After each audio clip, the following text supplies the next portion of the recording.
नमस्कार सारे पेरेंट्स को और जो भी इस वीडियो को देख रहे हैं। मेरा नाम सोहन कुमार है और मैं ऑडिटरी वर्बल थेरेपिस्ट हूँ। पिछले 15 सालों से मैं जो बच्चे सुन नहीं पाते हैं, जो बोल नहीं पाते हैं, उनका आफ्टर कॉकलियर इम्प्लांट और हियरिंग एड लगाने के बाद उन बच्चों का एडिटोडियोग्राम करने के बाद मैं उनके साथ ऑडिटरी वर्बल थेरेपी करता हूँ और पेरेंट्स के साथ मैं काम करता हूँ। पिछले 15 सालों से मैं लगभग 600 से 700 पेरेंट्स के साथ काम कर चुका हूँ और अभी भी कर रहा हूँ।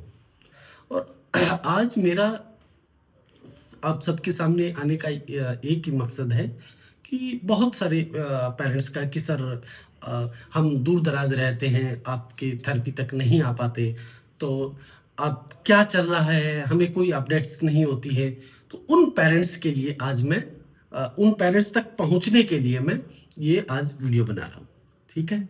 और सबसे पहले तो हम बात करेंगे कि जिन बच्चों को सुनाई नहीं देता है, वो जो बच्चे बोल नहीं पाते हैं, वो सही उनको सही मार्गदर्शन की ज़रूरत है।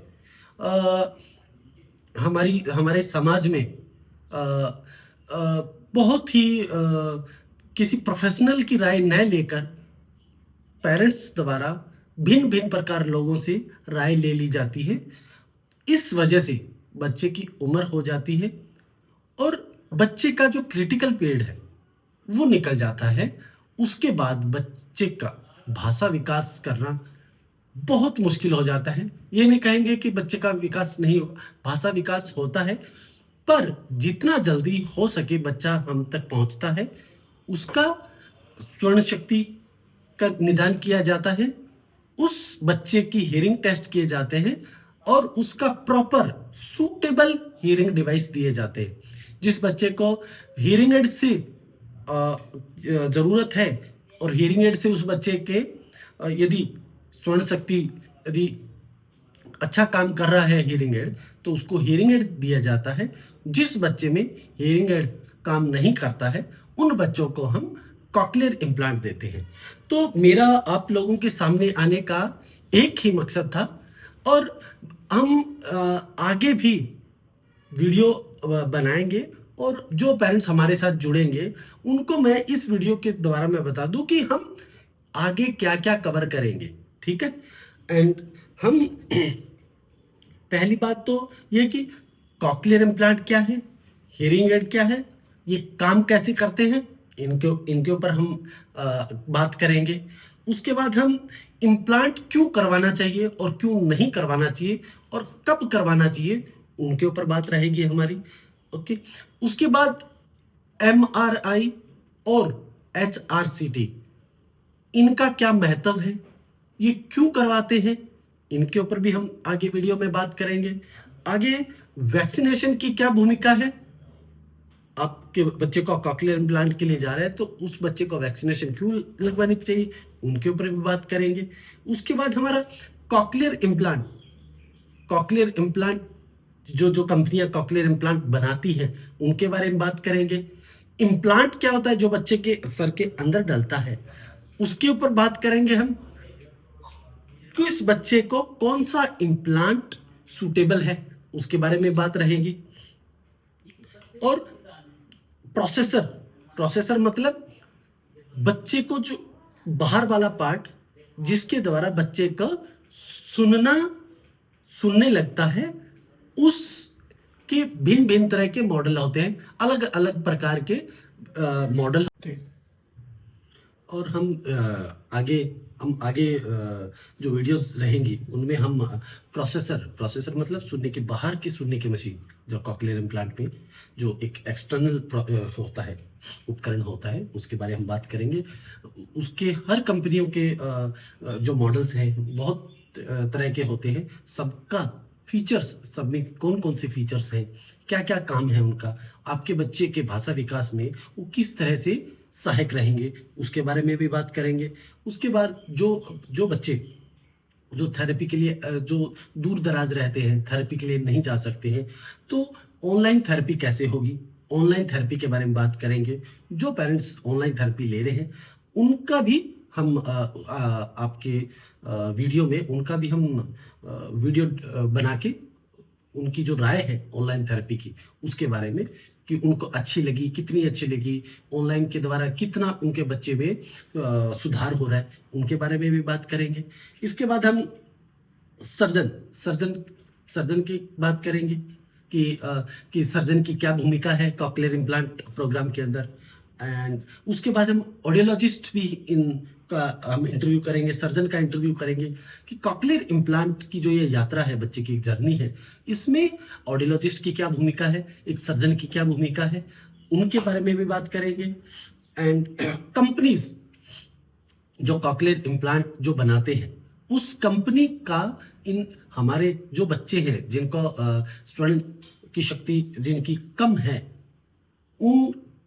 उनके रिहेबिलिटेशन में, उनके सुधार होने में कंपनीज का क्या क्या महत्व है, उनके बारे में भी बात करेंगे। उसके बाद हम ग्रीफ साइकिल बहुत जरूरी है, इसके बारे में बात करेंगे कि आपके जब से माँ बाप को ये पता लगता है कि आपके बच्चे को सुनवाई नहीं देता है, वहां से लेकर जब तक वो अपने बच्चे का डायग्नोस करवाते हैं, जांच करवाते हैं, उसके बाद बच्चे पूरा प्रोसेस होने तक और जब तक थेरेपी शुरू होती है तब तक पेरेंट्स का थेरेपी में योगदान दिलवाने तक उसके बारे में बात की कि पेरेंट्स कैसे मोटिवेट हो ताकि वो स्पीच थेरेपिस्ट और एवीटी थेरेपिस्ट का साथ दे सके। इसके बाद हम आगे जो आने वाली वीडियोस में एडिड ऑडियोग्राम के ऊपर बात करेंगे कि एडिड ऑडियोग्राम क्या है, क्यों आपके बच्चे की भाषा विकास में इसका क्या महत्व है। और हम आने वाली वीडियोस में टीम अप्रोच कि कॉकलियर इम्प्लांट और चाहे जो थेरेपी है उनमें कहाँ कहाँ टीम अप्रोच की कौन कौन सी प्रोफेशनल की जरूरत पड़ेगी उसके बारे में भी हम बात करेंगे। एंड एक जगह ही और हम आने वाली वीडियोस में हम बात करेंगे कि एक छत के नीचे ही सभी सुविधाएं मिले, उसका क्या महत्व है वो भी हम बात करेंगे। और मैपिंग क्या है और भाषा विकास में मैपिंग का क्या महत्व है उसके बारे में डिटेल से बात करेंगे। और जो ये ऑडिटरी वर्बल थेरेपी क्या है, इसके प्रिंसिपल्स क्या है, और ऑडिटरी वर्बल थेरेपी और ऑडिटरी ट्रेनिंग में क्या फर्क है, इसके ऊपर भी बात करेंगे हम। और प्री असेसमेंट रिपोर्ट, आपके बच्चे की थेरेपी से पहले, थेरेपी शुरुआत होने से पहले बच्चे की असेसमेंट कैसे होती है उसके ऊपर भी बात करेंगे। और बच्चे के 3 महीने की थेरेपी के बाद एक असेसमेंट रिपोर्ट बनता है, उसके बारे में बात करेंगे। आपके बच्चे का जो लैंग्वेज का ग्राफ है उसके ऊपर भी हम आगे आने वाली वीडियो में बात करेंगे। और हम आगे आने वाली वीडियोस में हम रिमोट चेक, आप घर बैठे ही आप प्रोसेसर और इम्प्लांट कैसे जांच करवा सकते हैं रिमोट चेक के थ्रू, उसके ऊपर भी बात करेंगे। और एक्सेसरीज, आपके बच्चे के जो इम्प्लांट है, प्रोसेसर है, उस प्रोसेसर के साथ बैटरी है, कॉइल केबल है, ब्रिक्स है और चार्जर है, इन सब के बारे में आपको एक एक चीज का डिटेल में ज्ञान देंगे। और हम आने वाली वीडियोस में हम कंपनी के सपोर्ट की as a clinician, as a centre, as a parents, company support कितना जरूरी है उसके बारे में भी हम बात करेंगे। और हम आगे आने वाले समय में प्रोफेशनल का इंटरव्यू करेंगे, हम पेरेंट्स का इंटरव्यू करेंगे जिन्होंने अपने बच्चे को थेरेपी दी है, हम जो बच्चे बड़े हो गए हैं, जो बोलना सीख गए हैं, उनका भी इंटरव्यू करेंगे। और हम